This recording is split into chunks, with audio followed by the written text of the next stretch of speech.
cancer has touched our students in one way or another, almost certainly. And on top of that, so there's that personal motivation for students to want to understand it. But also, my training is as an immunologist, and the knowledge of immunology is really at the forefront of the treatments that are really actually leading to cures. And they're kind of the new horizon for cancer treatment. So that practical piece plus the personal piece really makes it an important course for our students. And then even beyond that, because it's such a new big frontier, there's a lot of job opportunities for our students. So I really wanted them to be aware of that field and to have some of that knowledge so that they can pursue those pathways if they're so interested. So the course is kind of broken up into 3 modules.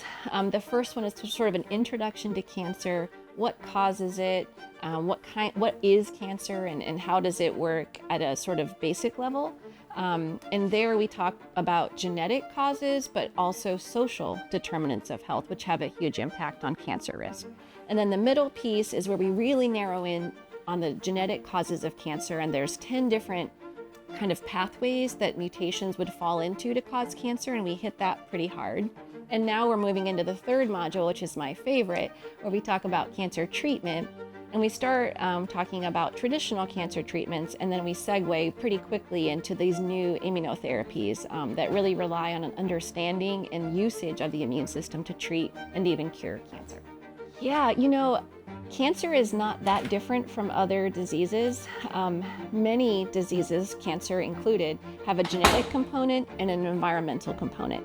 And whenever you have an environmental component, then our lifestyle impacts our risk.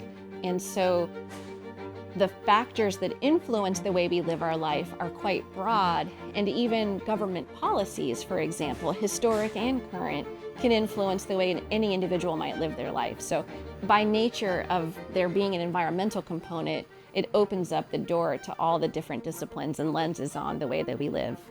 In order for cancer to develop, one single cell has to have at least 10 mutations in 10 different sort of core pathways. And so there's checks and balances that prevent cells from becoming cancerous in our daily course of living.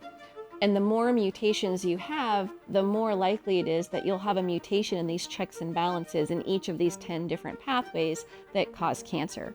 So if you inherit genetic risk for cancer, every cell in your body already has one of those mutations. And now it's just a matter of time. So the longer you give it, the more likely there will be that some of these mutations will occur in the other pathways.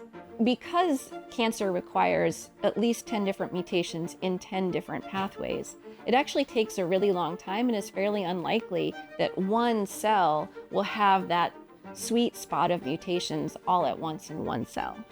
So our traditional cancer treatments, so surgery, chemotherapy, and radiation. Surgery obviously removes the tumor to the best of our ability.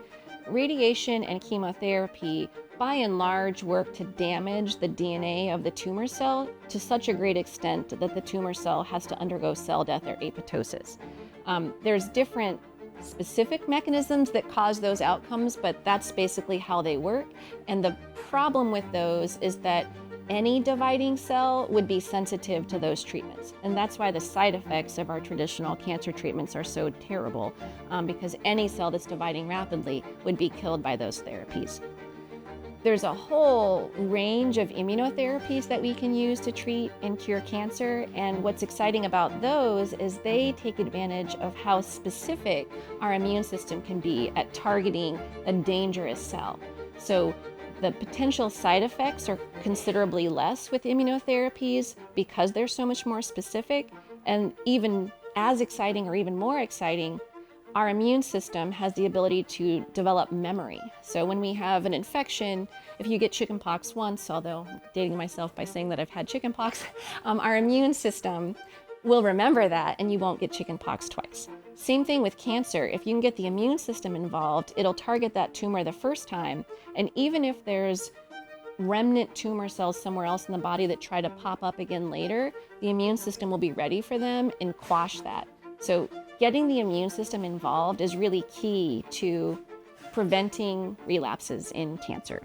I think in the best possible way, it might be in their career journeys. So a number of them want to be clinicians, and knowledge of immunotherapies in cancer will help them have empathy with their patients who are undergoing therapies that do have a lot of negative side effects, but also their knowledge of these new treatments on the horizon will hopefully help them work with their patients to find the best possible treatment.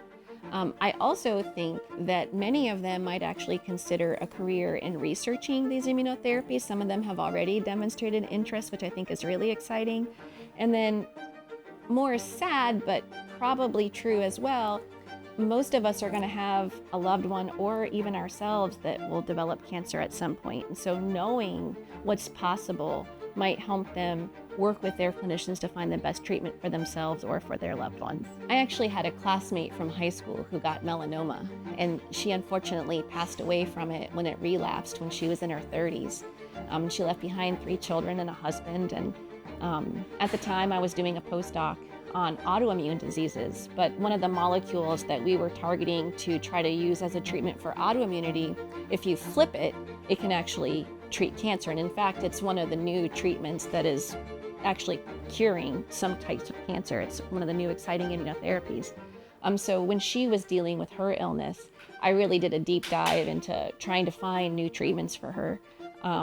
So it just started me really thinking heavily in a personal way about what we can do to cure cancer.